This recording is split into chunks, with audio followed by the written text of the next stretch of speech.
While we all stay close to home, it's a perfect time to discover why we love Vancouver. Like Science World, a great place to bring the family to have fun and explore. Or taking in an exhibit at the Vancouver Art Gallery. When the weather's like this, there's no better way to experience Vancouver than on two wheels. There's nothing like a little time spent in nature to make you realize just how lucky we are. There are so many things to explore in Vancouver this spring. Get ready to love Vancouver all over again. Please welcome Marion Harper-Treskin, Dual General Manager, JW Park, Vancouver and the Douglas, and Chair of Tourism Vancouver's Board of Directors.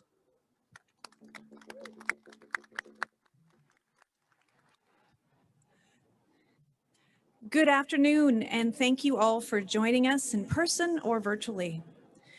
I would like to begin by acknowledging that the land on which we are gathered to host this meeting is the traditional territory of the Coast Salish peoples, including the Musqueam, Squamish, and Tsleil-Waututh First Nations. My name is Marion Harper-Treskin, and I'm the Dual General Manager of the JW Marriott Park, Vancouver and the Douglas. I have had the privilege and the honor to be the Chair of Tourism Vancouver's Board of Directors for the last 2 years. It is my pleasure to welcome you, Tourism Vancouver board members, Tourism Vancouver industry partners, guests to Tourism Vancouver's annual 118th General Meeting at BC Place Stadium. I would also like to take a moment to thank our event partners who have helped bring this meeting to life while adhering to health and safety protocols. We are delighted to have the opportunity to share in the safe experience of a hybrid event with you today. The event partners listed behind me: BC Place Stadium, Pavco, Encore Audiovisual, and Coast Mountain Photography. Our goal is to have this meeting wrapped up by 5:30 p.m. and following the AGM, there will be a reception for those that have joined us in person to reconnect with your fellow colleagues, the board, and Tourism Vancouver team members. So let's get started. I have been advised by our auditors that we have quorum to conduct this meeting. Each active full status Tourism Vancouver member is entitled to 1 vote. We will ask for motions to be moved, seconded, and voted on. For members that are voting, reps that are joining us virtually on Zoom, please use the polling function to vote. For voting representatives that are here presently, you received a numbered pink ballot on your way in. I have mine somewhere here. Here we go. To cast your vote, set upside down. To cast your vote, please raise your pink card high and steady in the air until counted by the audit team. I would now like to formally call to order the 118th Annual General Meeting of the Metro Vancouver Convention and Visitors Bureau, better known as Tourism Vancouver. To begin, I would now like to introduce Dennis Thomas from the Tsleil-Waututh Nation, who will be leading an Indigenous welcome for the meeting.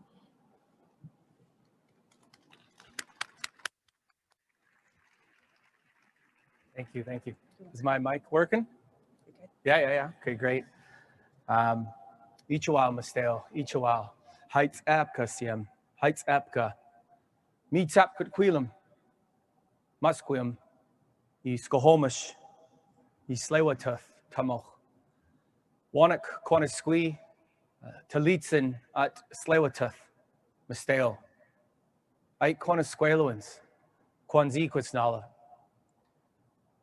In translation, I just wanted to say thank you all for being here and welcome to the traditional lands and unceded lands of the Musqueam, Squamish, and Tsleil-Waututh peoples. Wanak is my ancestral name, and I come from the Tsleil-Waututh peoples, the core territory of Deep Cove. And it always gives me good feelings inside, warms my heart to follow proper protocol that has been passed down for generations to generations. First, I just really like to thank Tourism Vancouver for allowing me and sending me the invitation to come and do the opening welcome. I'd also really like to thank Indigenous Tourism BC for always supporting Takaya Tours. Takaya Tours is a business that I run. It's been around for 21 years. And the purpose of creating that business was to put our cultural identity on the map, to let people know we have been here for thousands of years, to let people know what place names and village sites that once stood beautiful, and they're not there anymore. We wanted to tell our story. And I'm a bit emotional today, and for the last month,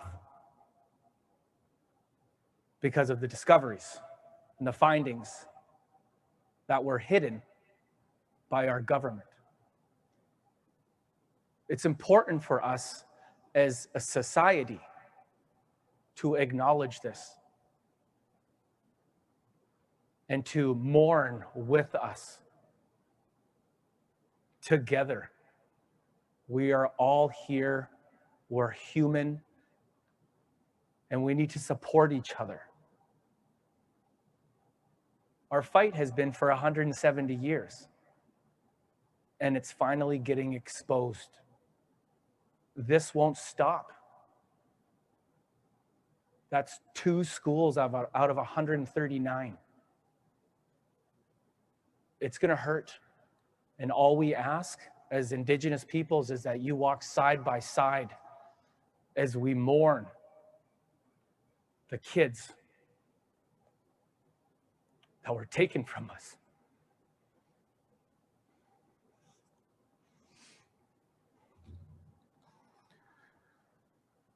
I have a 6.5-year-old daughter that I had to tell her what happened. I know everyone in here has kids. I know a lot of people have kids. And we need to make this country better. We need to really speak the truth so that we can all live in a beautiful place with true reconciliation from the top down. I couldn't say that today. I could not say that today. I had to. It's my role as an Indigenous leader. It's in my culture to tell these stories so that they can last for another generation, So my kids know what happened, and we collectively can be better as a society and create a social well-being aspect that supports diversity and supports inclusion, supports everyone around that who live in this beautiful territory. Ways that we can help do this is understand and read the Truth and Reconciliation Commission report. Read the 95 calls to action that haven't been acted on. Reach out to local Indigenous peoples that are in your territory. Understand the lands that your houses are on. Understand that that park that you enjoy so much once was a village site. Understand these. It's good to be doing that, to honor that. Reach out to the local government, your MPs. Work with organizations that are partners. If you guys have partners with Indigenous peoples, reach out. Now's the time. They need to know that we are trying to make this world better. Stop stereotyping, stop prejudice, stop systemic racism. These are things that we can collectively do to build a better society for Vancouver, for the rest of Canada. Oh, that felt good to say that. I've been thinking about what to say all day.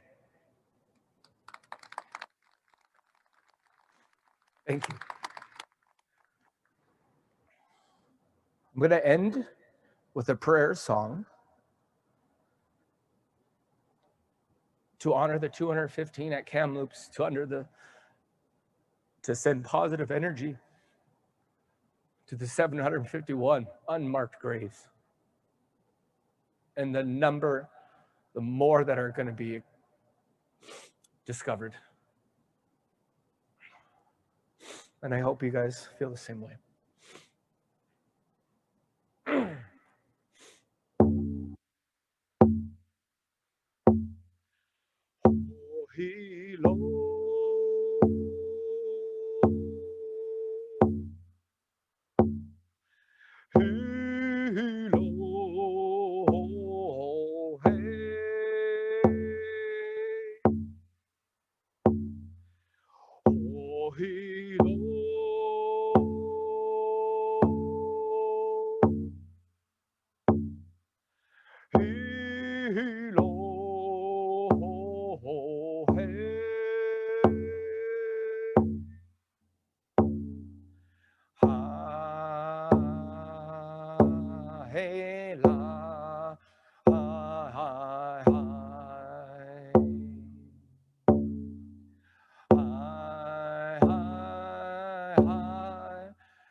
Ho, hey, la, ha, ha, ha, hey, ya, hey.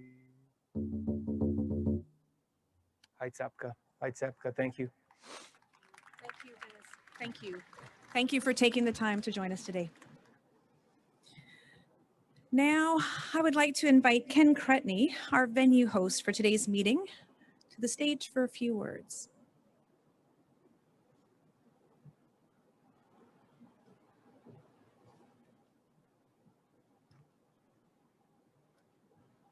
Thank you, Marion, and welcome. Before I start, I'd also like to acknowledge with appreciation that we are gathered on the traditional territories of the Musqueam, Squamish, and Tsleil-Waututh nations. And I also want to acknowledge the weight of these words and the responsibility that comes with saying them, especially given the recent news this morning of the 751 unmarked graves. We have all learned much in these past few weeks. And together, we have an opportunity and a responsibility to understand more of our history and to grieve with those who have been so deeply impacted, to walk side by side.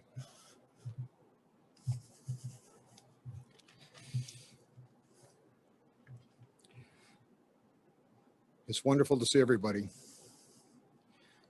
both in person and virtually. And it's an encouraging sign of how far we've come since this pandemic began. Thanks to the strong leadership and guidance of Dr. Bonnie Henry, the Public Health Office, and the Ministry of Health, we are in the midst of our restart and the return to greater safety for our communities. Their expertise and hard work have brought us to the place that we are at today, with lower case numbers, higher vaccination numbers, and a well-articulated restart plan, optimistically moving us towards a full reopening of the economy in the weeks and months ahead. For us at PAVCO, this is a particularly significant moment in our history. We have the two largest gathering facilities in Western Canada. It's been an interesting 16 months. Our venues have always served as a platform for events that define and build community, where memories are made. And through our history, we have benefited greatly from strong relationships with so many of you, our tourism partners. And as we've seen across the globe, after an extended pause to live events and experiences, we now more than ever fully recognize the incredible importance of connection and live events. Whether it's a conference, a football game, a concert such as the booking of Elton John for BC Place here in October 22, these moments of connection are at the heart of our industry and will significantly drive our restart as we look to build on the reopening of our city and province to live and in-person events. Thankfully, in Vancouver and throughout the province, we hear from and know that people are just as eager to return to meeting in person as we are to host you. Our city is not one that's just made up of corporate head offices and towers. Vancouver is a globally recognized port city that thrives in its relationship to the natural wonder and welcoming visits from around the world. Thanks to tourism, our city is centered around world-class sites, destinations, hotels, restaurants, entertainment, attractions, and experiences. Our success as a city and region is driven to a great degree by the job creation and economic success in tourism, whether directly or by supporting important services such as transportation, retail, event suppliers, and resulting business development. These are all key economic contributors to our province. We all know that tourism will play an essential role in the restart. and all of us at PAVCO have been working hard to make sure we're ready to do our part alongside all of you. And that time is not far off. There's a new energy as we're planning and working together as we progress toward and through the next phase of the BC Restart Plan to fully reopen. We feel it, and I'm sure and hope you feel it too. So again, on behalf of the entire team at PAVCO, the Vancouver Convention Center and BC Place, I am very pleased to welcome each of you here today, and we look forward in the very near future to welcome you again in person to our venues. I'd now like to take a moment to ask you to just sit back and enjoy a special video from our PAVCO team on this occasion. Thank you.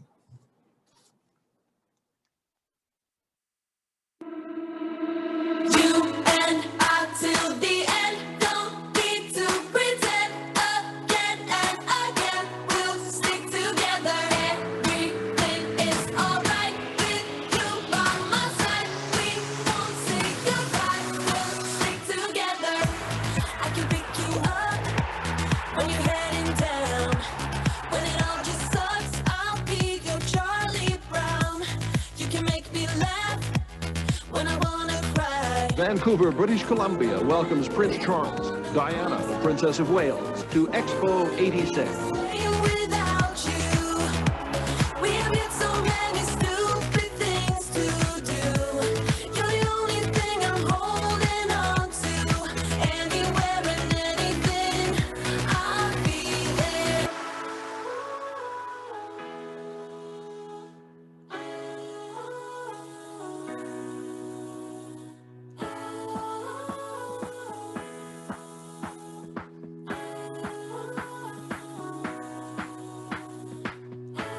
I can pick you up when you're heading down. Welcome back. When it all just sucks, I'll be your Charlie Brown.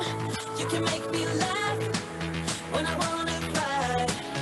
In a world on that, we're on an all-time high. Oh, oh, oh, oh. You and I till the end. Don't need to pretend again and again. We'll stick together.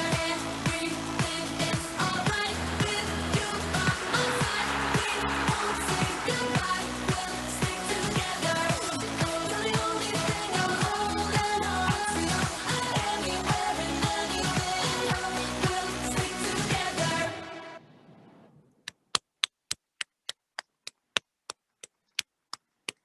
Love the video. Thank you so much, Ken.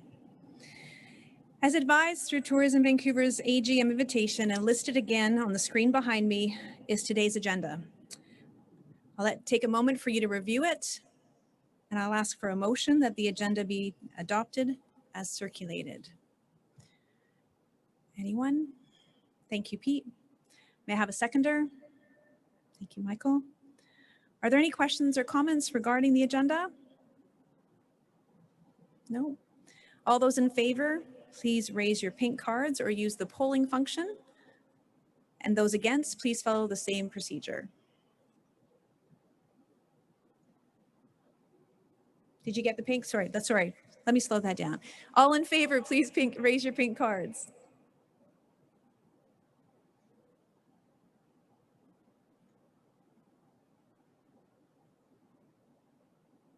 Good, perfect. And those against, please follow the same procedure.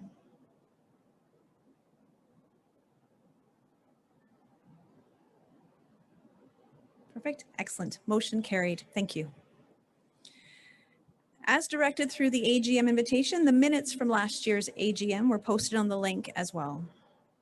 I will now ask for a motion that the minutes of the 117th Annual General Meeting that was held on October 29th, 2020 will be adopted as circulated. Thank you. And a seconder? Thank you. Are there any questions or comments regarding the minutes? Good. All those in favor, please raise your pink cards or use the polling function.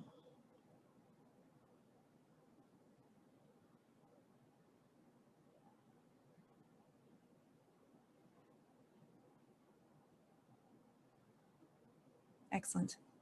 For any of those opposed, same process?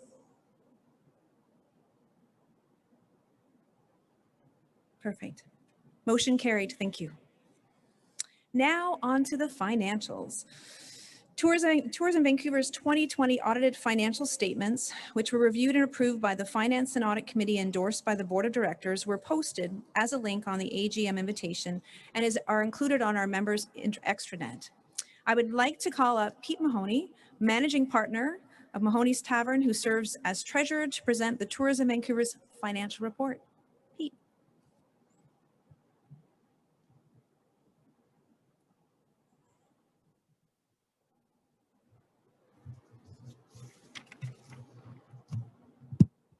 Thank you, Marion. Chair, members, ladies and gentlemen, good afternoon. As we're all well aware, the pandemic has had a devastating impact on our world, our industry, our businesses, and Tourism Vancouver was not immune. Like many of you, the Bureau's revenues were severely impacted, and we had to make tough decisions over the past year to ensure we remain viable as we manage through this pandemic.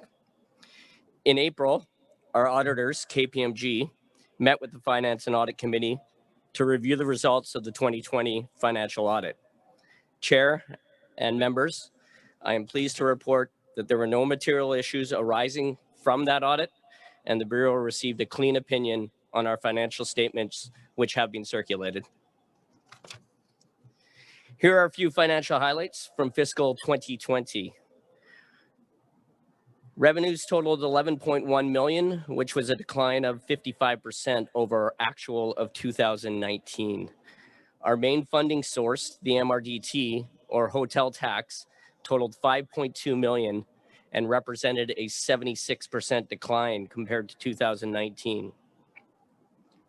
We do want to acknowledge and thank the province of BC for providing a $2.9 million grant to assist with operating costs.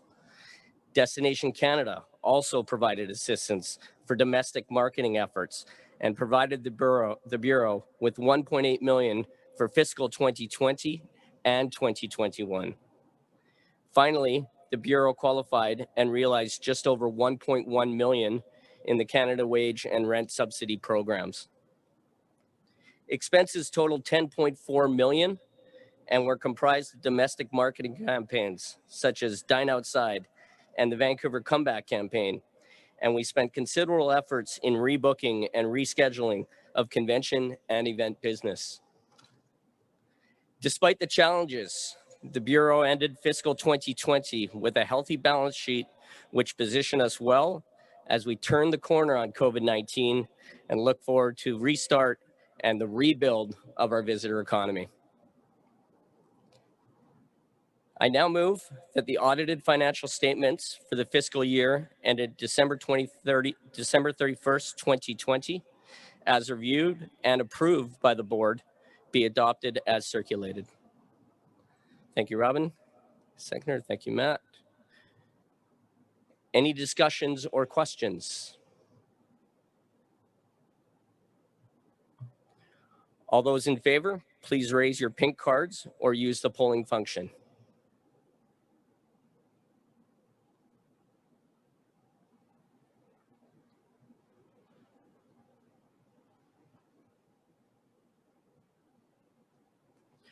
All those against, please follow the same process.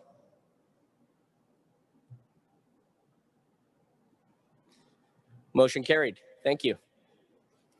I now ask for a motion that KPMG LLP be reappointed as the Bureau's financial auditor for fiscal 2021. Thank you. Seconder, thank you. Any discussions or questions? All those in favor, please raise your pink cards or use the polling function.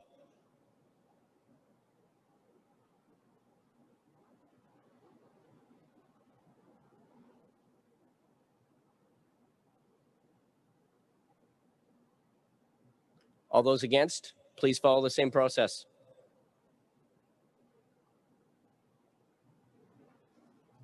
Motion carried. This concludes the extremely exciting financial report. Thank you very much, Pete. Thank you, Mary. Okay, it is now my pleasure to present the chair's report.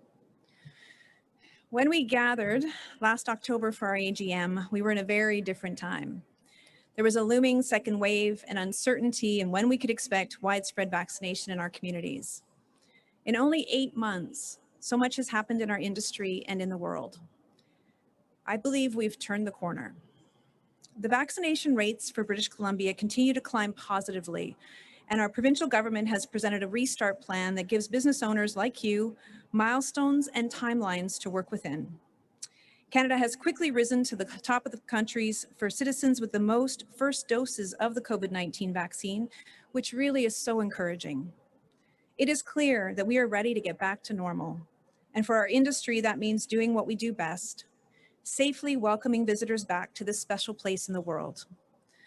The health pandemic presented many complex challenges to our industry, but out of this, we have learned to transform our businesses and to collaborate in many new ways. There have been great strides over the last year to speak as a unified voice. Working together, the Metro Vancouver Tourism and Hospitality Industry Response and Recovery Task Force, that's a mouthful, merged with the Greater Victoria Task Force, moving forward in an aligned and focused manner. The BC Tourism Coalition was formed to send a strong public signal of unity between the two largest regions in the province. Led by TAIA BC, BCHA, Destination Greater Victoria, Tourism Richmond, and Tourism Vancouver, a collaborative force grew to advocate on all levels of government, raise members' needs, and demand sector relief. The government has acknowledged the importance of our sector by specific support measures, but more is definitely needed. Beyond a provincial restart plan, we know domestic tourism will not be able to fill the void that is left by international tourists. The coalition will continue to carry the message to government that we need a plan to safely reopen borders, sooner rather than later. Our partners in BC Meetings and Events Industry Working Group presented a graduated safe restart plan to the provincial government to coincide with the overall reopening of British Columbia. These efforts by the working group demonstrated to decision makers that our industry is actively collaborating and taking risk mitigation very seriously. The BC Meetings and Events industry is an essential part of our larger scale tourism sector, and that helps foster business growth for everyone in our region. Speaking of growth and what the future needs, this year is the 25th anniversary of Tourism Vancouver's Mind Partnership. And for those of you that have been around as long as I have, it was formerly known as the Be a Host program. A huge achievement for all groups involved and speaks to how the industry was already adept to working together. This group of thought leaders share knowledge and influence, promoting innovation and telling compelling stories for global meetings in Vancouver. It's an alliance of industry leaders, creative innovators, and elite thinkers.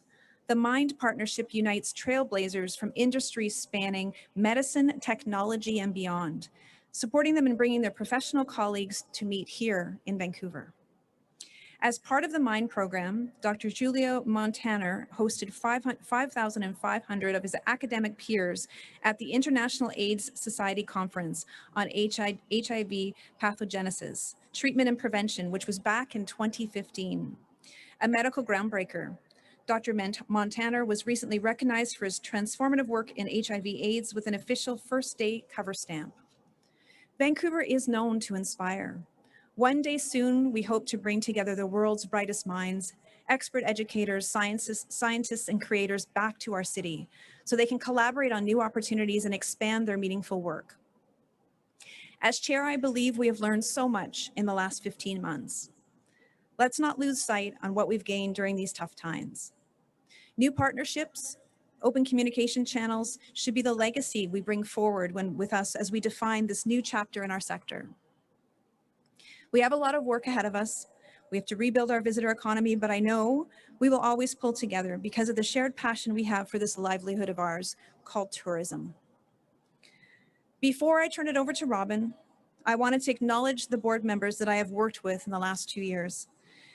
As volunteer roles, the ask of a board is so much, but due to the unparalleled situation of the pandemic, we really asked each of them to step up and play a vital role in the path going forward. And as a chair, there's nothing more powerful than an engaged board. So I just want to say thank you for all of your time, all of your efforts. I would also like to thank the team at Tourism Vancouver. In my time as chair, I've been impressed by the resiliency, the dedication, creativity, and the talent of this group of passionate individuals. Thank you for all that you do to support our industry in the city. And if I could ask everyone just to give a round of applause for them, that would be fantastic. So now I have one final official duty, and that is to introduce you to our new chair, Robin McVicker. For those of you that haven't had the opportunity to meet or work with Robin, I'd like to share a few words about your new chair. Robin is the Vice President of Passenger Journey for Vancouver Airport Authority. She has held other esteemed positions at the Vancouver International Airport since she joined the team in 2013, including Director of Marketing and Communications and Vice President of Operations and Maintenance. Robin has more than 20 years experience working for some of British Columbia's top destination organizations, including Capilano Suspension Bridge, Group of Companies, Canada Place, Vancouver Coast and Mountain Tourism Association.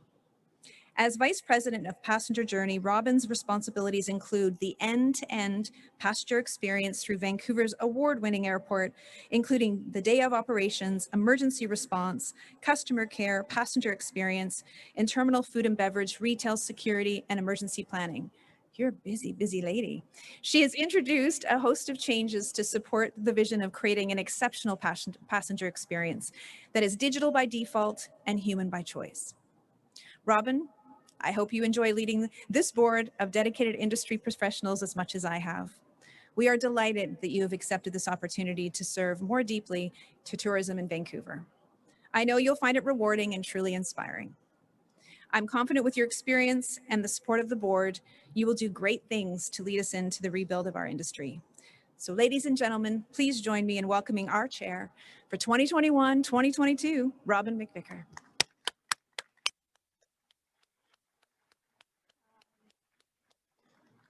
Thank you. Oh, we're supposed to pause for pictures. Oh, we're pausing for pictures.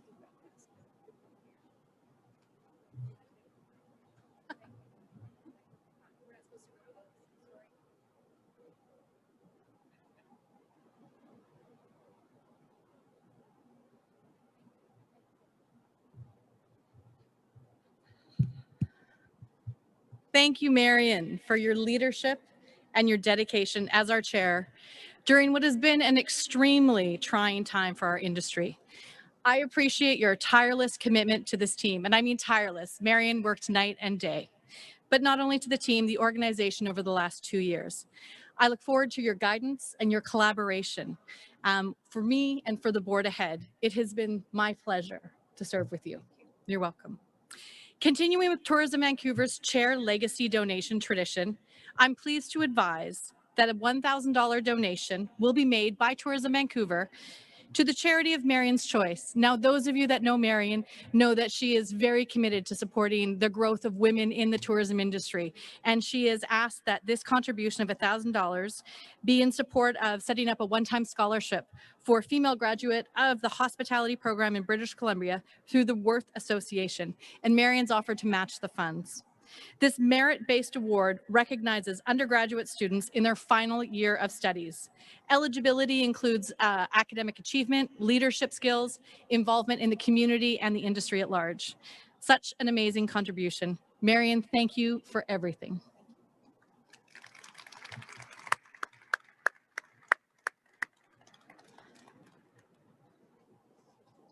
And now on behalf of Tourism Vancouver, of our members, of the team members, and our fellow directors, I'd like to offer our thanks and appreciation to a number of board members who are finishing their term or who have decided not to run again. So Ken Flores. Ken Flores has been with the Tourism Vancouver board since the spring of 2019. Ken has a 20-year experience with Accor Properties and most notably with the Fairmont brand specifically. After serving a year and a half on the board here, Ken decided to step down to relocate to Calgary as the general manager of the Fairmont Palliser. We thank Ken for his time and his contribution to the board. We've also been blessed with having Barbara Wolfson for the last year and a half on the board. And Barbara has a retail career spanning over 45 years, which includes credits from Saks Fifth Avenue, as well as recently the vice president of Holt Renfrew. Barbara joined the board in the fall of 2019, and after a year and a half has stepped down. We thank Barbara for her commitment and her time. Lisa Adams is the Vice President of Flyover Attractions. Lisa's been with the organization. She has over 20 years experience in tourism and hospitality management. Lisa continues to lead the Flyover group as they expand all over North America. Lisa has completed her first term on the board, and we thank her for her time as well. And finally, this is a big one. We're going to say a thank you to Ken Cretney. Ken Cretney, who we all have aspired to be like for many years. Prior to joining BC Pavco and the Vancouver Convention Centre, Ken was the general manager of Vancouver's Marriott Pinnacle Hotel. Under his guidance, the hotel realized significant improvement in market share and profitability and was voted one of the best companies to work for over 3 years in a row.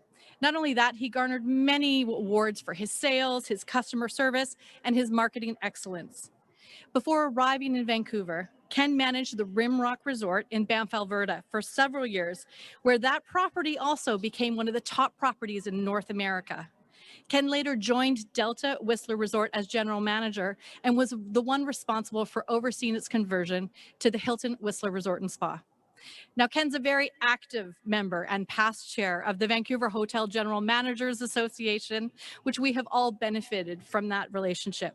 He's currently board chair of the Vancouver Community College Advisory Committee for Hospitality. He's been recognized as an avid supporter of education in the hospitality industry, and for the past 20 years has been involved with the Selkirk College on their advisory committee. As well, Ken has taken an active leadership role in Pavco's strategic partnership with Vancouver Sport Hosting.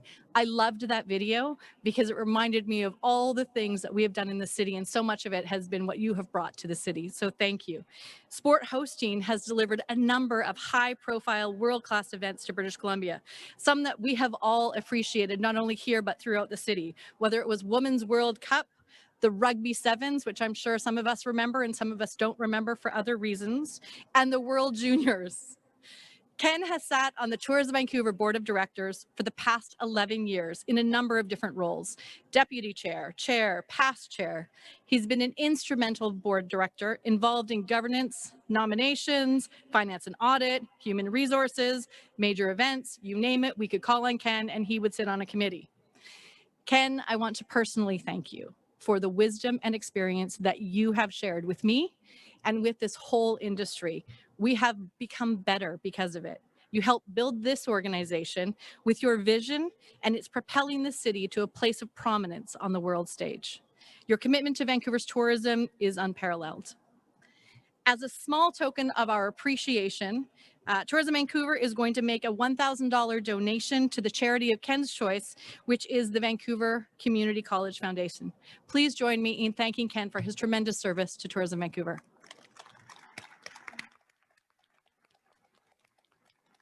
And Ken's going to come up for a photo, which I know he loves.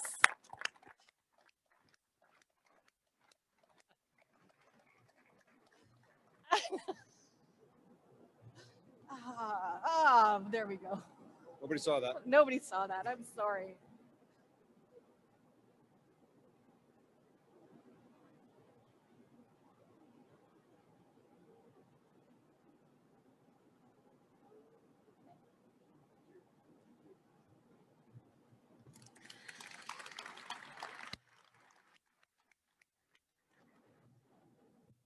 As the new board chair of Tourism Vancouver, it's my great pleasure to introduce the incoming board for 2021 and 22. But before I get to that, we wanted to talk a little bit about what is the role of the Board of Tourism Vancouver. I wanted to share some background about the structure and a little bit about the responsibility of directors. The Tourism Vancouver board focuses on strategy, on risk mitigation, risk management, leadership development. Do we have the right leadership and where are we going with it? It focuses on government, on public policy, on where are we going as an organization, and really tries to support management in setting the way forward. Our goal is that the board will continue to be a highly effective, group, and one of the most respected and professional boards in Vancouver. To be a member of Tourism Vancouver's Board of Directors is a major commitment, especially the last year and a half. We're honored to have such highly qualified people who are skilled leaders in our industry and who wish to serve on our board. Suffice it to say, we demand a lot, but we also receive a lot. So without further ado, I would like to invite and announce the following members of Tourism Vancouver, which have been elected by you, the membership, to form the Board of Directors for 21 and 22. Now, a few of our board members are going to join virtually, so I'm going to read them out first. And then for the board members that are here, I'd ask you to stand once I read your name, and we will do a round of applause at the end. Possibly that will work. It doesn't usually work. I'm sure we'll figure it out. So the board members that are joining us virtually today: Jeff Leung, Regional General Manager of the Hotel Belmont Pacific Reach Properties Hospitality Division. Peter Lekomsky, General Manager of BC and Head of Growth Markets for Lyft. Jens Moister, Regional Vice President, Pacific Northwest General Manager, Fairmont Pacific Rim. Megan Sewell is one of our new board directors. Megan is the General Manager of Sewell's Marina. And Dave Stevens, General Manager of the Days Inn, downtown Vancouver. So I'd ask the board members that are here to stand when I call out your name. Michael Cameron, we're pleased to have you back on the board after a bit of a hiatus. Michael Cameron is back with us. He's the president of Grouse Mountain Resorts. Matthew Coyne. Matthew is the president of Cantraf Services, and I'm very pleased to tell you that Matthew is our first deputy chair and really the one in charge. Rihanna Din. Rihanna has just joined us this year as one of our new directors. You're the interim COO of BC Pav Corp. Corey Fawcett, CEO of Zowie Software. Pete Mahoney. Pete, you met earlier today. He's the managing partner of Mahoney's Tavern, and he is our illustrious treasurer and continues to be. Joanne Burns-Miller. Joanne is the founder and CEO of Pacific Destination Services. Jeff Robbins. Jeff is the Senior Vice President of Marketing, Live Nations Canada, and is going to be filling the stadium up soon, right, Jeff? There we go. Darren Simpson, General Manager of the Burrard Hotel. And of course, Marion Harper-Treskin, who has been our amazing chair and is now our past chair. Marion is the dual General Manager of JW Marriott Park, Vancouver, and the Douglas Hotel. And finally, I am your board chair, as we mentioned. Well done.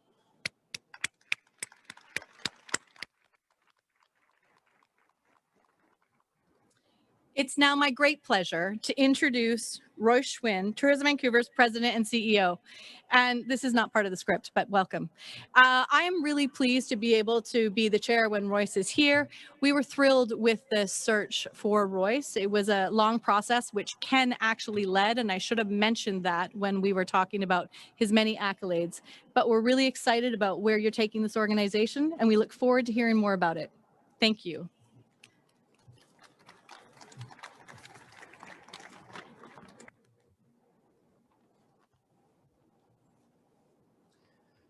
Thank you, Robin. Well, good afternoon, everyone, and thank you for joining us today, virtually and in person, real live humans. It's great to see you all here. I'd also like to do my own acknowledgement and offer sincere appreciation that the land on which we gather, that I get to promote, live, work, and play is on the traditional and unceded territory of the Coast Salish peoples, including the Tsleil-Waututh, Musqueam, and Squamish nations. But we are deeply saddened for the loss. It hurts, it's tragedy. The truth part of it is that it happened. The reconciliation part of it is what we can do going forward. And I believe that tourism is ideally suited to fulfill a role in reconciliation. And in talking to our Indigenous partners, that's where they tell us that we can best support the reconciliation efforts, is through tourism. And I'd also like to acknowledge and thank the board members I had a chance to talk to before, that we are going to make a donation on behalf of Tourism Vancouver to the Indian Residential School Survivors Society as a result of what we're hearing, and a continual part of our effort towards reconciliation.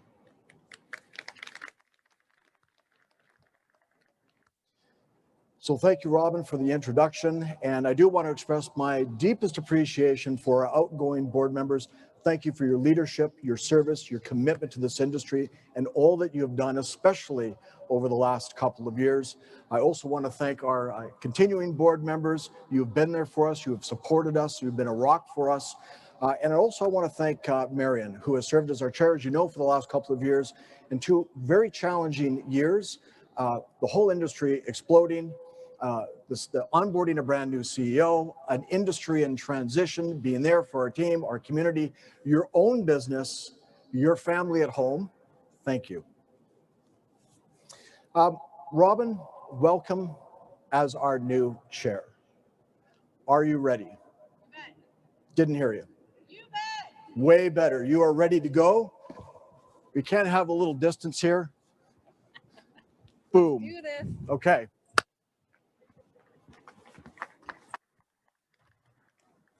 We currently couldn't have a sports team do anything, so I thought I would do that little interaction right there.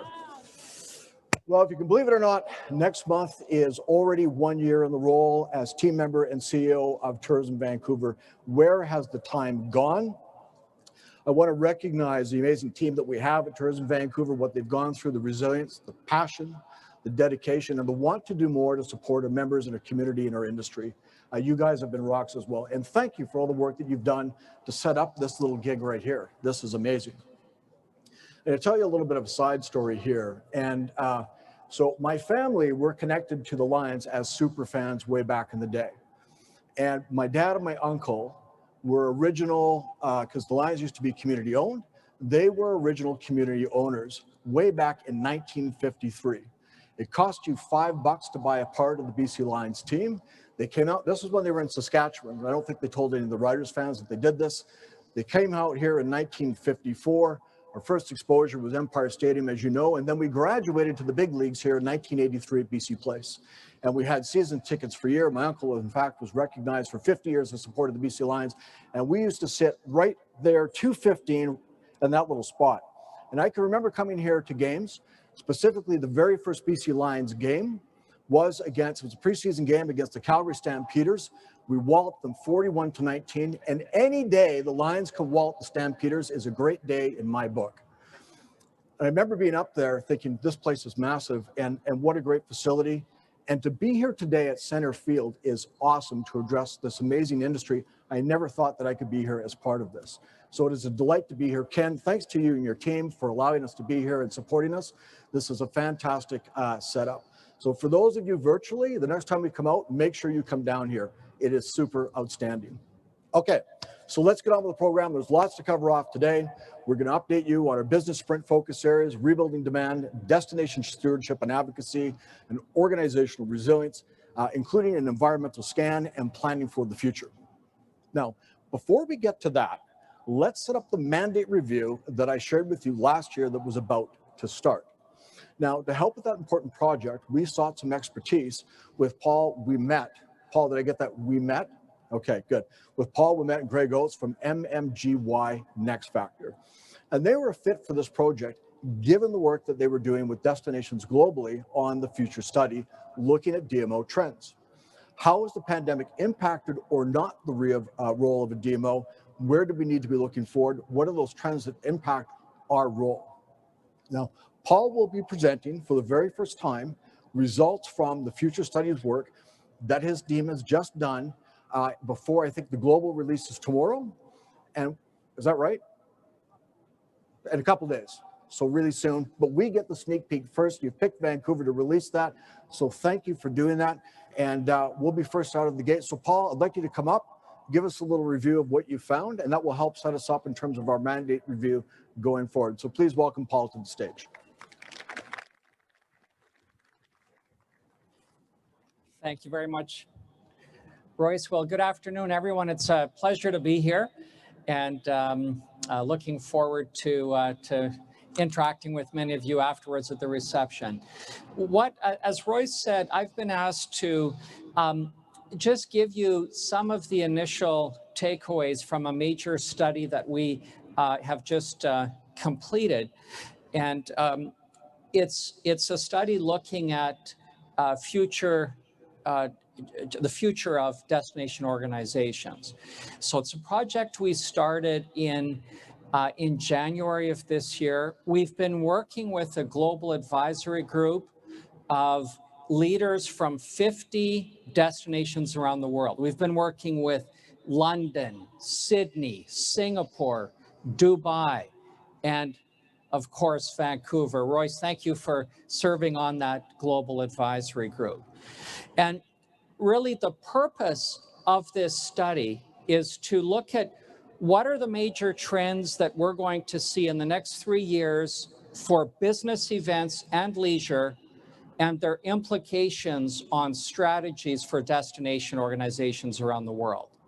So we've done 3 previous future studies, 2017, 2019. This is our most important study, obviously, given the pandemic and a number of other issues we've had to deal with along the way.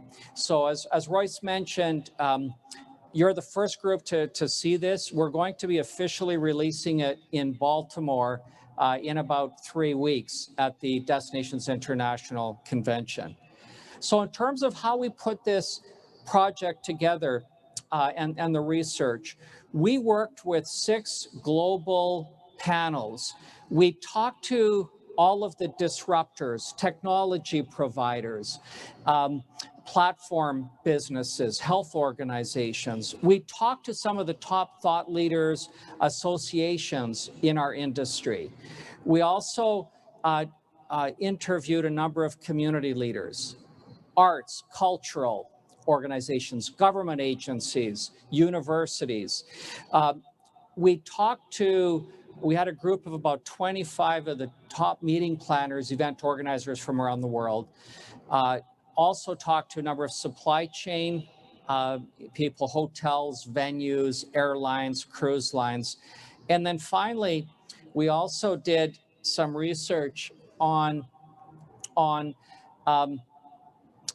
what was happening in other sectors in terms of recovery. So there was a considerable amount of research that was done, over 150 interviews during the past 6 months. And what we came up with is about 100 trends that we assessed that we thought are going to have an impact on our industry, but probably even more importantly, 80 strategies that organizations like your organization should be thinking about over the next 3 years. In the spring, we did a major survey. We had over 700 participants from 51 countries. So this was the biggest survey ever done in our industry in the DMO space. So in terms of the top trends, so we started with 100. The top 15 trends, and I'm not going to go through these one by one, but there's 2 types of trends up here that are the most significant. The first one is the big changes that are happening in the marketing space, the critical growth of social media, digital marketing, video content. And the second big area is what's happening to our customers, to our visitors. Customers today are still looking for unique, authentic experiences. That's been one of the top trends since we started this work. Obviously, they're looking now more for outdoor experiences, and also health and safety are much more significant issues. But I want to just touch on two of these trends that I think are very significant for the presentation that Royce is going to be making to you in a minute. The first one is, of the 100 trends, number one, most important, was a recognition that government, community, and industry had to come together to basically develop and deliver a brand for the destination. This was the most important trend. Community sort of alignment, destination alignment, we believe is an absolutely critical success factor moving forward. As we see a growth in sort of remote working, there's tremendous opportunities right now to basically promote this destination as an area to live, work, and play. The second area is about visitor expectations. Number 3 trend, travelers are seeking more personal enrichment and well-being. We call this purposeful travel. We've all spent many hours, probably too many hours, watching Netflix documentaries, and there's a renewed sort of social consciousness that many of us have. That's going to have a big impact on sort of visitor expectations moving forward. When we look at the top strategies, top 15 strategies, again, there's a lot here about digital marketing. There's a lot here about advocacy, the need for more advocacy, and then also more product development, more destination management and guidance. 2 of the major strategies here, and this goes back to the purposeful travel motivation, is a clear recognition that brands today for destinations should really focus on, be built around the community's goals, values, and creative energy. That is a tremendous opportunity for Vancouver, given the history, the diversity of this destination. The second area is KPIs are changing dramatically to look at much more than just economic benefit. I'm going to just talk about that just in 1 second. So the other piece to this is we asked these various leaders, what should the roles of the DMO be? DMO, DO, DMMO, whatever they're called today. But what was interesting was the top roles of the destination organization today. Most important roles, destination marketing, brand management, but also very high destination information resource, community relations. We asked them what should be the most important roles for your organization, for an ideal organization in 3 years' time. What was interesting here, big shifts. The ones brand, destination marketing still at the top of the list, but destination and product development moved up to number 3. And the fourth one that is a really new one is data research and business intelligence. A lot of DMOs are getting feedback from their members, from their partners, that they need better information to figure out what the heck's going on in the marketplace. That's linked to the sort of changes to KPIs. And KPIs, we ask the same thing. Today, what are the most important metrics? Economic impact, room nights generation, hotel performance, sort of traditional metrics are the ones that have been the primary sort of KPIs in the past. But again, when we look at in the next 3 years, ideal organization KPIs, we're seeing much broader metrics. Visitor satisfaction moved up way higher, resident sentiment scores, even social environmental impacts. So we're seeing some pretty major shifts that we've been working with Royce and the team and the board, your board, to look at sort of the roles, the mandate of the organization moving forward.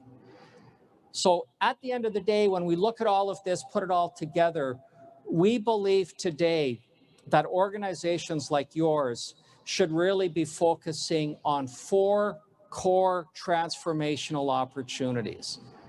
The first one is destination alignment, making sure that everyone is at the table. I think you're doing a pretty good job of that here already, but really developing a community-wide brand, consistent messaging, and really working together to attract events. And again, you're probably one of our role case studies in that space. I talked earlier about visitors are still wanting more and more unique, authentic experiences. So there's still a significant role that you can play as a catalyst to attract investors, partners, to continue to expand on the experiences and the opportunities in this area. When we talk about sustainable, we're also talking about economic, social, and environmental sustainability. That's becoming very, very important for many meeting planners as well as many visitors. The third area linked back to sort of what we're seeing for visitor sort of motivations is values-based marketing, is really focused marketing around strong storytelling, sort of differentiating this community from other destinations as a source of significant competitive advantage. And then the final area is data optimization. Putting together, we believe that organizations like yours could play a critical role in collecting and providing information about changing customer mixes, forward-looking sort of booking patterns, things that are really going to be useful to all of your partners. So we see lots of changes, lots of exciting opportunities as we come out of this pandemic. I think in working with Royce and your great team here, I think you're well positioned to basically deliver on all of these areas. So thanks again, and good luck with the rest of the meeting.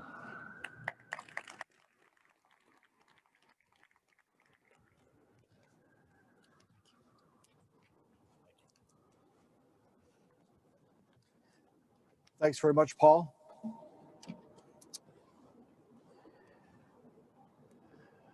Just going to advance this here, and we appreciate the work that you and your team have done in order to help us in sharing those fresh insights with the group here today and virtually. So I can't believe it was a short or fast 8 months ago at our last AGM, but that's where we begin this afternoon. And on my last slide was this question: what does the future need? And this all started by a desire from the board to take the time to rethink the role, the purpose, and the future relevance of Tourism Vancouver. What does a 118-year-old startup organization look like? So let's start with a video that will set up the context for transformation. Could we roll video, please?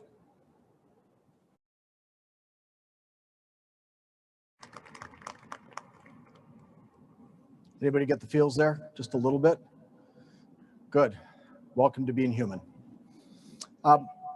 Tourism Vancouver has a new name, and we are transforming into an organization now called Destination Vancouver. 118 years in the making. Just as our destination has transformed, so has Tourism Vancouver. And to understand our future, we needed to better understand our past. And the video that we just shared is a brief history of Vancouver's transformation through tourism in the decades past. And tourism has played a significant catalyst role that has put us on the global map for visitors, investors, students, change makers, and policy leaders, artists and influencers, and so many others from around the globe. People have come here to live, work, visit, invest, and start families.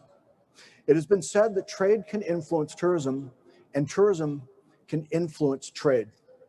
We are catalysts for business and job creation and infrastructure that has transformed our incredible multicultural city. BC Place Stadium was built in time for Expo 86. This stadium has been transformed. It also, Expo 86, transformed Falls Creek into the community that we see today. The 2010 Olympics is another clear and obvious example of transformation in Vancouver. In so many ways, the most obvious example, of course, is our convention center. And look what it did to transform the waterfront and then invite visitors from the world over. And it is world renowned, as I mentioned.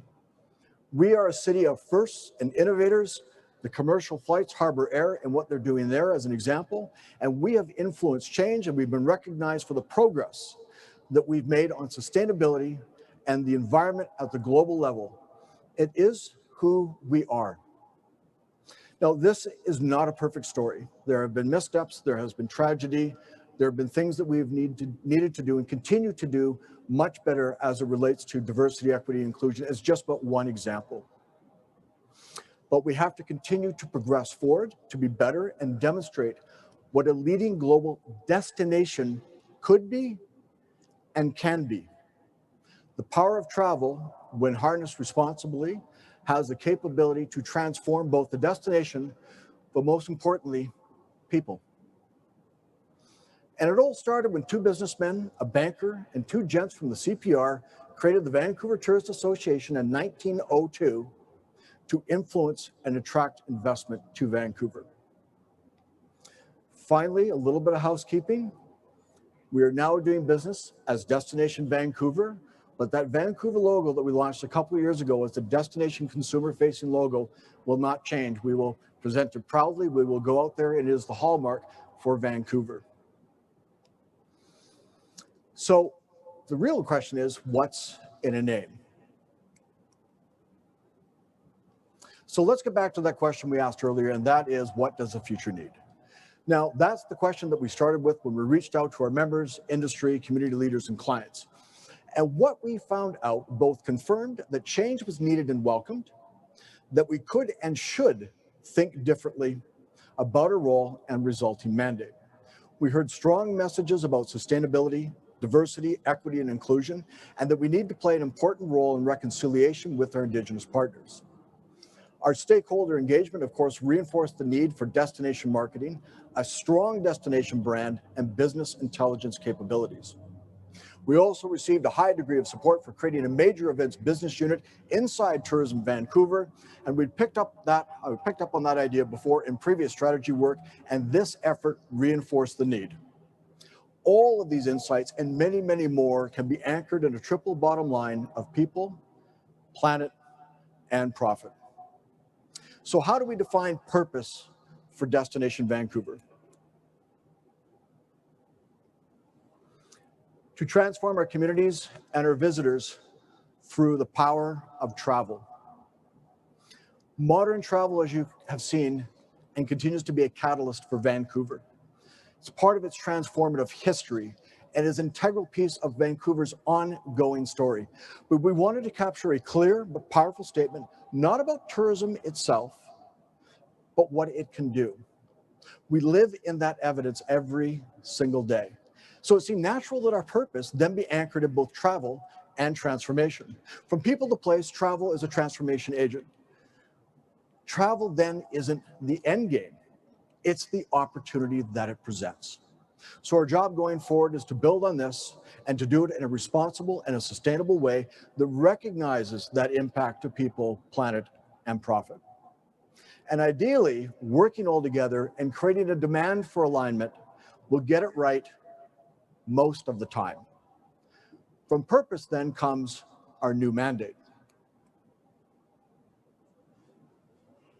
To support Vancouver's tourism industry in developing their experiences and promoting Vancouver in target Canadian, US, and international markets. Simple, clean, not fancy, and effective. It is what we're going to do. It then becomes the core foundation from which all future strategies, priorities, and organizational design is based on. And it also recognized that the role of a destination marketing organization has evolved. Our stakeholders writ large are asking more from us. So simply stated, we're transforming to a destination organization versus a destination marketing organization. And as we look to build Destination Vancouver, we will purpose build to this mandate to demonstrate future relevance and deliver value to our members, industry, and community. Some examples of this are completely re-envisioning our digital strategy to become an always there digital publishing organization, sharing and amplifying stories of our destination to our target travelers where they are to create interest and drive demand. Included in organizational restructure is a major events business unit that will work with our existing events partners and look to develop and bring in new events to our destination with the goal of year-round animation. We'll build our destination development capabilities such that we can assist new operators to get into market and or expand the reach of existing operators, to name but a few things we'll do there. But we'll still work hard at promoting Vancouver and developing and executing marketing strategies that will make the cash register ring for you. We were given a great many suggestions, more than I can list here through our stakeholder engagement, but we can't do everything. We'd like to. So we're going to run these opportunities for something that we call the LEAF model. Where do we lead Where should we go out front and pull the destination? Where is it better for us to enable our industry? Where should we try to influence policy? And where is it better for us to lead by actually following? LEIF. That will help us to better understand and manage our capacity, our investments, and our role going forward. So you will see an update to our strategies in the next business print publication that will be released at the start of 2022, reflecting our new purpose, our mandate for Destination Vancouver, and many of the insights and themes that were captured during stakeholder, team member engagement, and really appreciate the thought partnership of our board that will help. And this will be represented in what you will see upcoming. Okay, with clarity of purpose and a new mandate, let's take a quick environmental scan and share some of the updated insights that we have found. So last year, you'll remember we had built a timeline based off of BC's restart plan. And what we couldn't have predicted is that we remained in the response stage until essentially Q2 of this year. Now, we're looking good in BC right now as all critical metrics that advance the 4-phase restart plan that was released are trending downward or vaccinations trending upward. And that we do believe that phase 3 will kick in July 1st. And if all things being equal, we will be into phase 4 by September the 7th. We are in general alignment with important partners, Destination Canada and Destination BC, although the phases might be referenced a little differently. Let me explain. When we reference rebuild, what we're speaking about is rebuilding cash flow, confidence, awareness, experiences, networks, workforce, and capacity as examples. When we reference restart, what we're specifically referencing is the restart of target US and international markets. We're all waiting to hear the federal government's restart plan for the reopening of the Canadian and US border and international. Are we not, Robin? On bated breath. We have been tentatively planning for Q3, although given recent reports from the PM, maybe we see the border reopening sooner. Wouldn't that be nice? But as we move through each of these stages, we will keep our eyes and ears open for the signals of progress that will help us determine when to activate and in what markets. Now, we feel we can respond since an underlying core fundamental of the business sprint was agility. And that gives us flexibility to move forward or retract strategies and adjust what we're going to do in order to react to our environment. But we're still in this place where we've got our foot on the gas, our foot on the brake at the same time, and the policy holders own the steering wheel. And we need to get the steering wheel back in the hands of our industry. Now, as of yesterday, 76% of people aged 12 years and older in BC have received the first dose, and just over 23% of those aged 12 years and older have been fully vaccinated. This is a great sign. Where I sit in the Destination Vancouver offices, I have been watching the vaccination lineup every day, all day long, down at the East Convention Center, and that lineup is going all the way to Pete's Place. And I think there's an outstanding sales opportunity right at the back end of the lineup for your business. I'm just saying. Recent Destination Canada research suggests that up to 80% of Canadian residents are ready to travel once COVID restrictions are released a little bit more, relaxed a little bit more. Good thing. So we're going to continue to monitor consumer confidence across the country to understand how Canadians feel about travel domestically. We know that's going to be our first source market. But we're also pleased to share that in most recent reports from Destination Canada that indicate sentiment to travel has actually been on a trend of increasing. We have not seen dips in most regions across Canada. So again, another very positive sign. Now, our tourism recovery scenario projections have been updated based on current landscape and provincial restart plan. The latest indicators includes consumer confidence, domestic, US, and international, to travel, along with current assumptions around when borders might reopen for non-essential travel. Now, the current likely scenario suggests that the Vancouver visitor economy could reach just over $13 billion by 2026. And this is a great improvement from the $11 billion that we shared at the last AGM. How much can change in about 8 months? And this is a baseline conservative scenario. Now, expectations remain consistent in that the rebuild and restart will first be driven by domestic tourism, followed by the US, and then followed by international as COVID-19 improves and we move from a pandemic to an epidemic. Cruise and conventions, two significant contributors to our visitor economy here, are expected to return in 2022. And a note about cruise in just a moment, but air access, critical to our destination and an important piece for the rebuild part of our visitor economy. Business insights and research was identified by many of you in our last survey as a top initiative their team provided, and we're going to continue to do that with you over the next several months. For example, phase 2 of our available traveler research that's launched to generate additional consumer insights so that we can build a profile of available travelers for Vancouver. When we get that research, we will share it with all of you to help your businesses as well. Now, earlier, we were regularly saying our best laid plans might be a minute or two away from being stopped in their tracks, completely rethought or blown up. However, we feel like we've moved past that. We have more confidence that what we're working on, that might not happen that drastically, and that we can actually build on what we've been doing moving forward. But we still need to be prepared.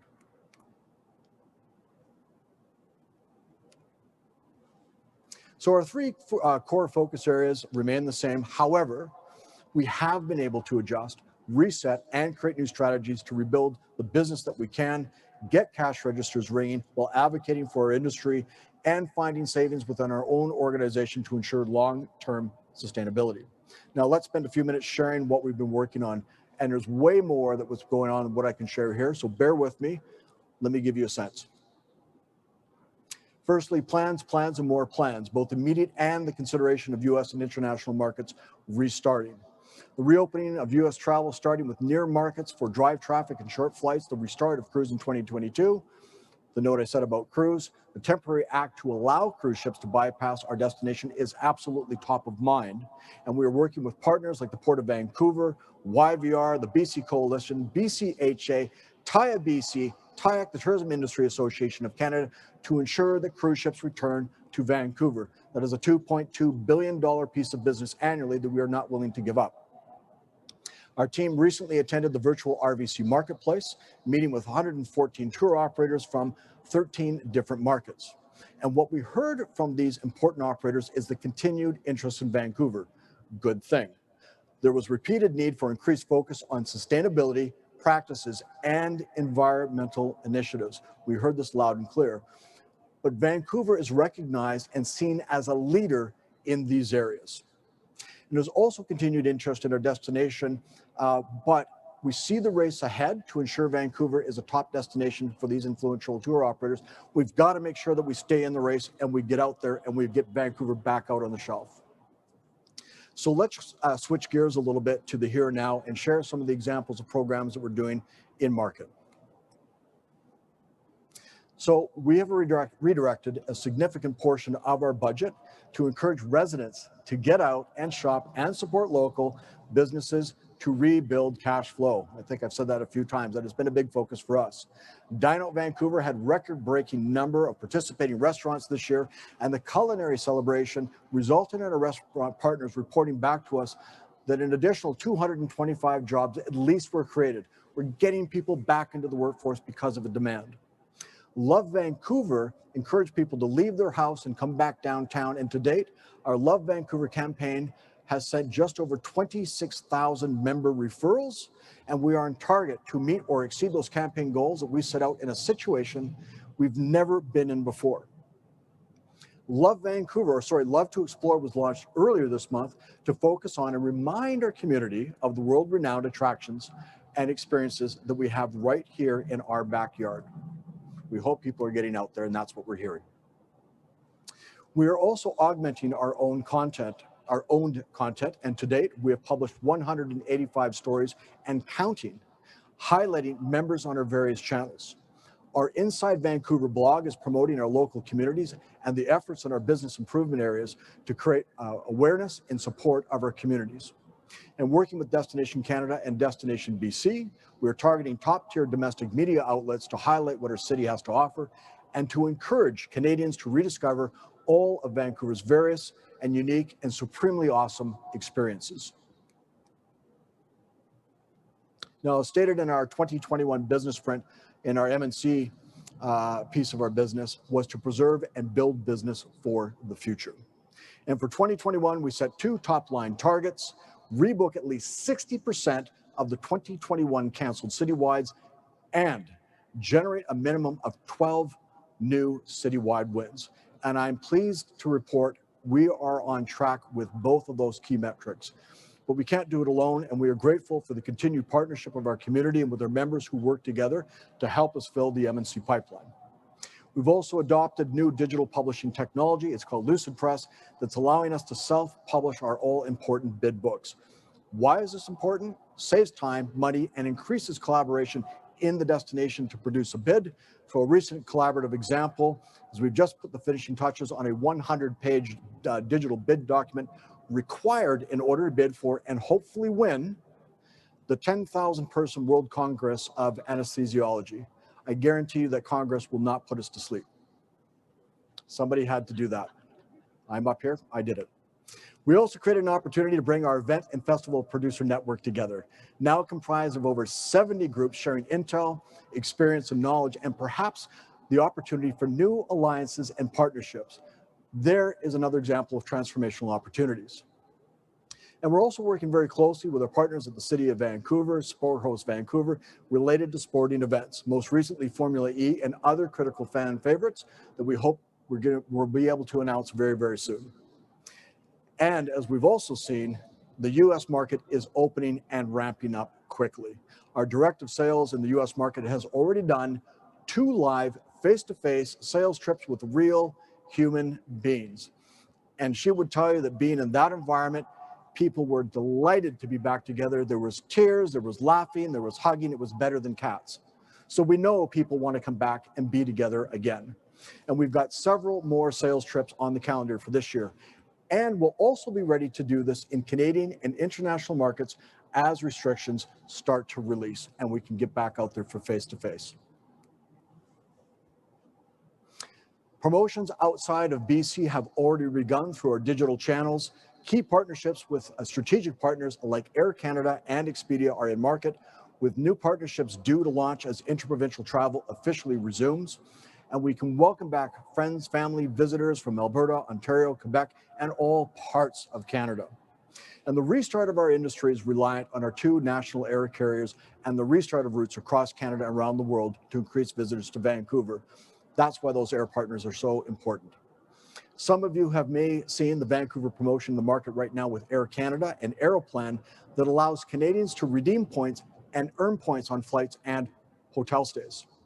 To sweeten the offer, Air Canada extended an extra discount on their already low fares. There's also a great partnership that we have right now with the VHDA. We're now midway through the promotion, and there's great news on that front as well. Our VHDA hotel partner bookings are 300% higher than they were prior to the campaign launch. Now, to be honest, when you're lying on the floor, you can only go up. So this is a good thing. It means there's demand there. And also all other hotels that are involved as our membership have seen a 75% increase month over month. That is good news, trending in the right direction. Our team is also partnering with WestJet to ensure continued promotions for Vancouver as interprovincial travel resumes. And we're working on some pieces right now with WestJet that we hope to be able to announce soon. We know we have a long ways to go. We know we're not out of the woods yet. But most of the signs that we're seeing are positive, and they're not the signs that we were seeing last year at the same time. And that's the wave that we need to continue to work on to rebuild back our business. It took our industry to disappear to finally become visible. In speaking with partners and stakeholders, frustration remains, though, at how much advocating we need to continue to do for support. And for policymakers and influencers, decision makers, and others to realize how much our visitor economy is woven into the economic and social success of our destination. We continue our advocacy work with all levels of government. Our most recent industry survey, you said one of the most important things that we can continue to do is advocate on your behalf, and we are going to continue to do that very thing. Our team has been working very hard since the outset of the pandemic to elevate the issues and challenges that you face, and will continue to be a priority as we move forward. And this has been done largely in collaboration with the organizations that you see behind me. But the organizations that you see behind me are not representative of all of the organizations that we've been working with. There are more DMOs, there are other BIAs, and private industry who have all come to the table to do this work. As co-chair of the BC Coalition of Tourism and Hospitality Businesses, we have had a proactive role and voice in advocating for the provincial restart plan with clear milestones as one example. And I would also like to thank all the partners involved in that committee, specifically Walt Judas of TIA BC and Ingrid Jarrett of BCHA for their leadership, who have both been instrumental in ensuring that decision makers have understood the unique needs of our sector. It's through the efforts of this group that we've been able to get a seat at the table finally with our provincial government, and we've been part of industry meetings with Dr. Bonnie Henry to ensure that plans are being developed, and our industry is invited at the table as part of the solution. The coalition also supported the tremendous work of the BC and Events Industry Working Group and the Safe Restart Plan, presented to the provincial government to coincide with the overall reopening with BC. And I would like to recognize and thank Tourism Vancouver board member Joanne Burns-Miller for her tremendous leadership and hard work on behalf of the BC meetings and events industry. Thank you for taking up that cause. Now, we've all seen news about the cruise industry, which is a key contributor to our visitor economy, as mentioned. With our industry partners, we're going to continue to put pressure on our government to get a reopening plan for the cruise ship sector announced. Our team is also involved in a cruise restart discussions led by Deloitte and are working on developing a framework for a safe and phased restart. At the city level, we've been presenting at council meetings to support initiatives that can help bring people downtown. We worked along the downtown BIA and we voiced our support for the Granville Street Promenade as an example, Formula E as another example. These are some of the things we've been doing. And we've also supported ITAC, the Indigenous Tourism Association of Canada, with their advocacy effort related to federal funding support for beleaguered Indigenous tourism partners. We need to help them bridge the gap till we get to restart. And moving forward as Destination Vancouver, we are in the process of building a formal and, more importantly, ongoing relationship with our partners at Indigenous Tourism British Columbia. And we look forward to being able to do a joint announcement soon. But broadly, we'll focus on building stronger relationships with all of our multicultural partners, those that make up this vibrant fabric for our destination. We are all together in this.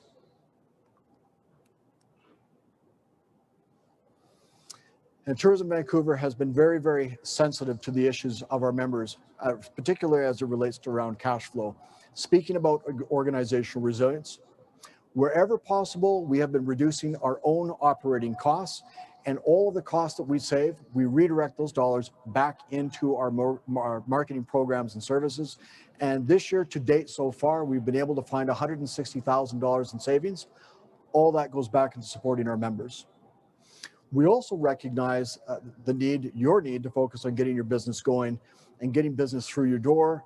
And you need to use your funds strategically to do that, whether you're getting heads in beds, as we say, hips through turnstiles, bums in seats, all of those kinds of things. And so for all existing paid Tourism Vancouver members, now Destination Vancouver members, we have extended your membership to the end of 2022 at no extra charge, no charge for you in 2022, nor will we be asking you for any retroactive fees. We're truly in it together as Team Vancouver.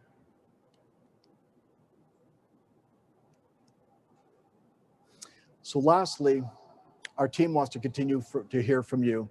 And there's so many ways that we'll continue to try to stay connected to you. There's so much going on. We want to get you the information as quickly as we can. Obviously, our weekly e-news is one of those ways we'll continue to keep you informed what our team is doing and share opportunities to partner. Our webinar series that have been running throughout 2021, expect this to continue as our promotions expand and markets open. And we always want to hear your ideas of what topics are most valuable to you. Your feedback on our surveys are key to making sure that we address your needs and we stay relevant. We know that you've been surveyed to death, and it's not going to stop, and you're going to get more surveys. But when you can take the time to give us some direction, we can then give back and help you. So please, thank you for your time on that. And while the Visitor Information Center has remained closed, we've been actively answering questions from travelers planning for the future, residents, and local businesses, looking for clarity on information through our live chat. In fact, our virtual visitor center's daily volume has increased by about 130% since restrictions have eased. And our team is here for you, and we are privileged to continue to serve and collaborate with you.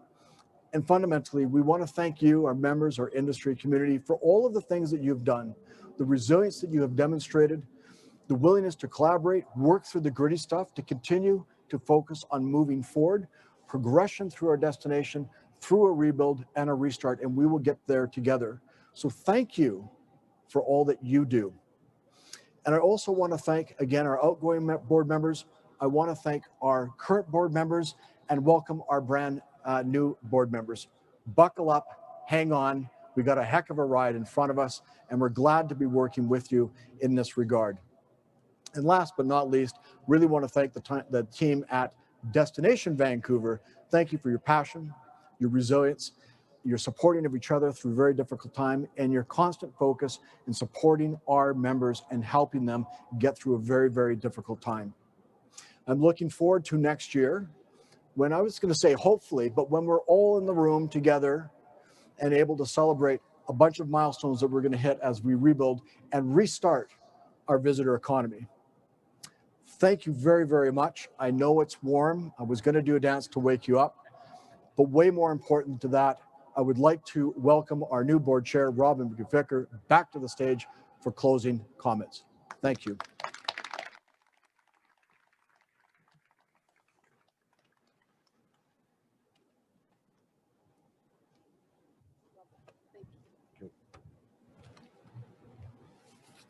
Wasn't that inspiring and strategic?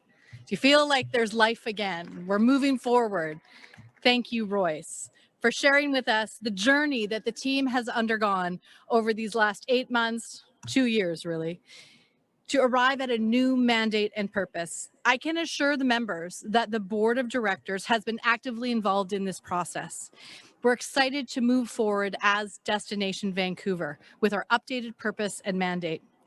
But I also want to take a moment to thank Dennis Thomas, who was here earlier today, for the important welcome that he made and challenging us as we leave here today to think about how we can walk alongside our partners in the Indigenous community, our friends, our families, that we not only remember, but that we find a way to never let anything like this happen again and move in a much more collaborative way forward. Finally, I would like to take the time to thank the amazing team at Destination Vancouver. I've had the honor of working with a number of you a little bit, and it's been such a pleasure. I can convey that they are so committed to where we're going and have worked tirelessly to support each other and support this organization in this critical time.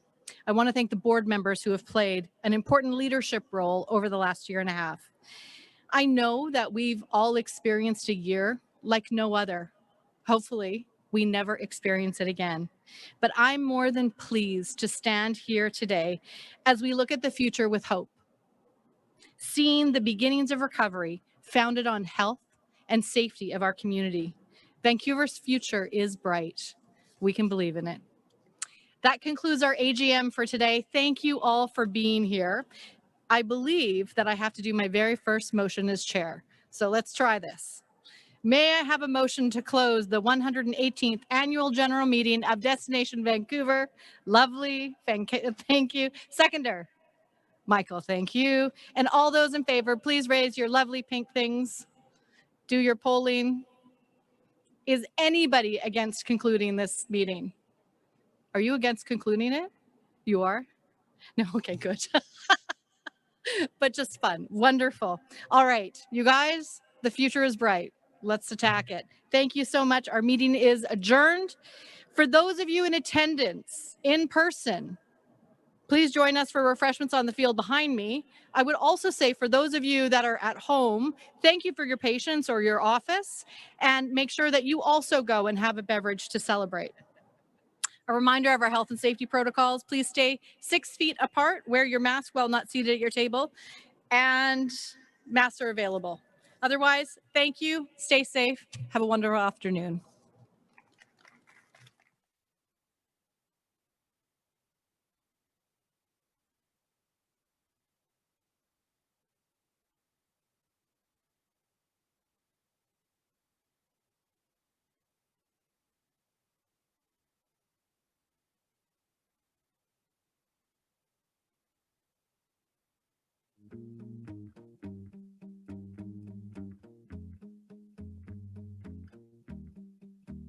Where do you go with your broken heart and soul?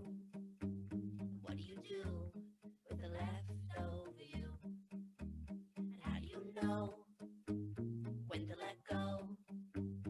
Where does the good go? Where does the good go? Look me in the eye and tell me you don't find me attractive.